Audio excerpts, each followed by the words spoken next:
Folks, I don't have to tell you that we are more divided than ever. I hate you so much. You are the worst thing that's ever happened to this country. You son of a... Everyone knows it. It's the one thing that everyone can agree on. Well, except maybe I disagree. I don't know. It seems like to me that division and conflict have been embedded in our foundation. We've seen how much uproar there was over the Constitution. The only thing that everyone agreed on was that George Washington had to be the first president. But the one person that George Washington trusted most, Alexander Hamilton, this guy's more divisive than anyone in the country. I mean, people loved him or they hated him. I think more people hated him than not. He's the illegitimate son of sketchy characters in the Caribbean islands, but he was a genius, and he had served as Washington's chief aide during the war. Of course, he was one of the most important writers of the Federalist Papers, and Washington named him the first Secretary of the Treasury. You see, a lot of people just hate Hamilton the person, but even more people hate Hamilton's policies as Secretary of Treasury. Policies that Hamilton introduced as Treasury Secretary were hugely successful in a lot of ways. But at the same time, they almost tore the country apart. In simple terms, Hamilton and the Federalists wanted a strong central government and a strong military and an economy overall favoring manufacturing and trade over farming. Alexander Hamilton is no fan of democracy or common people. I mean, he thinks they need leadership, not to have their voices heard. One of the first things that Hamilton did to strengthen the central government was to have the central government assume all of the state debts after the Revolutionary War. See, the states during the war had piled up all sorts of debts. They had loaned out money in paper forms, IOUs, and bonds, and it didn't really seem like any of these states could pay them off or would pay them off if they could. So Hamilton is like, look, if the other countries of the world see the United States as this nation, this group of ragtag states that is not going to pay off their debts, they're not going to invest in this country. They're not going to partner, with trade with this country. So one of the things that Hamilton wants to do is to take on that debt in the central government and to fund it, to keep paying it off. And another thing that he wants to do that seems crazy to so many people is that he doesn't want to pay off the debt totally. He wants to keep a debt, to maintain a permanent debt, And that just seems crazy to people. But from Hamilton's viewpoint, if you've got really wealthy people and other countries invested in the long-term success of the United States, that is good for the long term of the country. Because nobody knows that this thing is going to last. They don't have the benefit of us looking and knowing that the United States becomes the most powerful country in the world. This is a brand new thing that they're trying to get off the ground. This can only work if you have cash to pay off interest on all these loans and all this debt that you're going to maintain.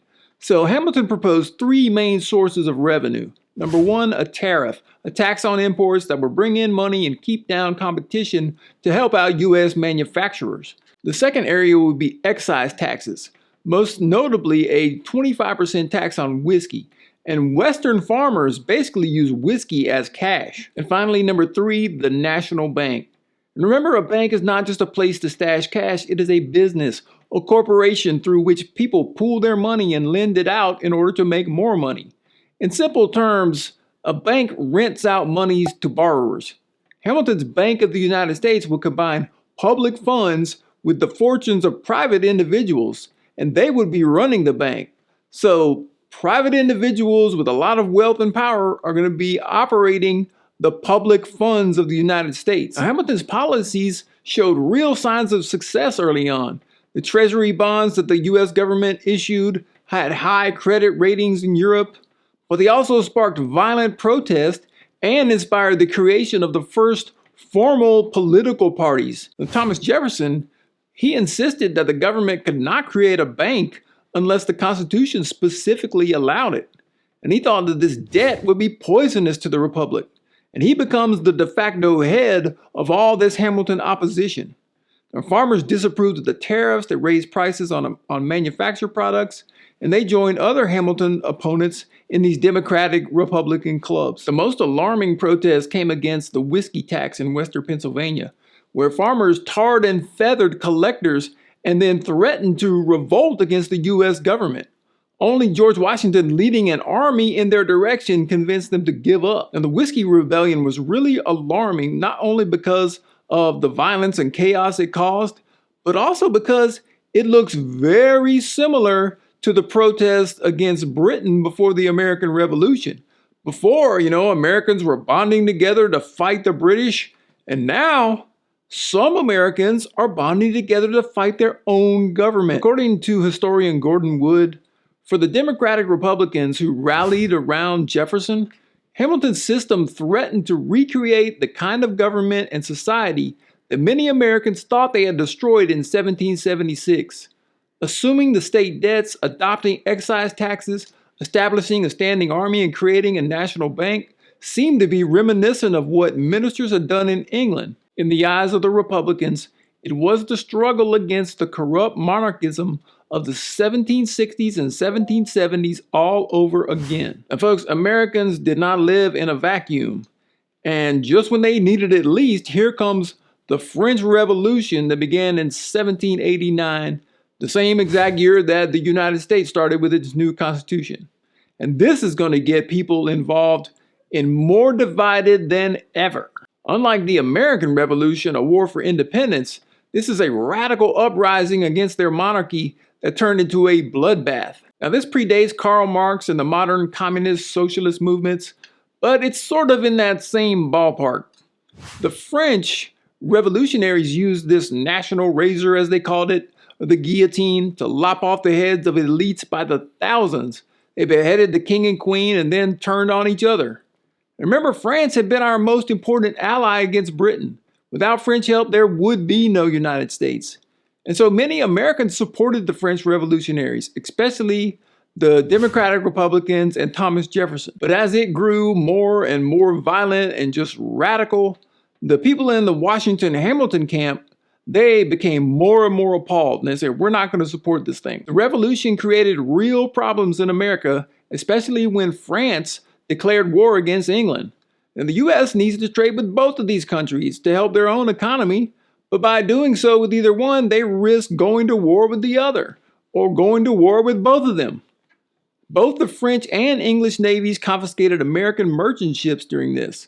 And then the French ambassador, a guy named Citizen Genet, rolled up in Charleston encouraging Americans to attack British ships. He goes all over the country challenging and criticizing George Washington. And Washington wants to maintain neutrality. Ultimately, Washington and his supporters decide that, look, France is clearly going off the rails here. We don't know what's going on there. But so we need to make a strong relationship with Britain.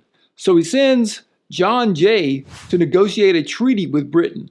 And the resulting so-called Jay Treaty ends up being very favorable in trade towards Britain. And so all the Jeffersonian Democratic Republicans, they are going to really dislike this treaty. New York mobs burned a copy of the treaty on John Jay's very front door. Now, when George Washington finally announced his retirement in 1796, the Federalist program lost its biggest selling point. John Adams won the presidency narrowly, but he had nowhere near the respect of Washington. And when he took over France, who was angry over the Jay Treaty, they're still attacking ships all over the Caribbean islands. This is what we call the beginning of the quasi-war, which just sort of means like a semi-not total war, but still basically war. Instead of declaring war with France, Adams sent 3 ambassadors to France to work out a solution. But the French ambassador there insisted they pay a bribe before he would even meet with them. Now, the ambassadors absolutely refuse. President Adams backs them up. And when the news of this hits America, the ambassadors from America were referred to anonymously as Misters X, Y, and Z. And so this became known as the XYZ affair and sparked outrage, even among Jeffersonian Republicans who hated John Adams and loved the French. Now they're rallying around Adams as the defender of American honor. So Adams has this moment where he could really capitalize on all the support. But instead, he urges Congress to pass what we call the Alien and Sedition Acts. Now, the Alien Act just made it harder for immigrants to become American citizens. And this was directly aimed at French people. He doesn't want a lot of French revolutionaries migrating to America and then becoming citizens and having a voice in the government that would oppose his party. And then the Sedition Act criminalized all sorts of speech that criticized the government. And this violation of free speech in the press, this sends the Federalist Party towards their demise and their ultimate death later on. But note this, after the Alien and Sedition Acts, in response to them, Thomas Jefferson and James Madison responded in a way that's going to have these dramatic, unforeseen consequences down the line. Jefferson and Madison each wrote responses to the Alien and Sedition Acts that they issued to the public anonymously through the state assemblies of Virginia and Kentucky.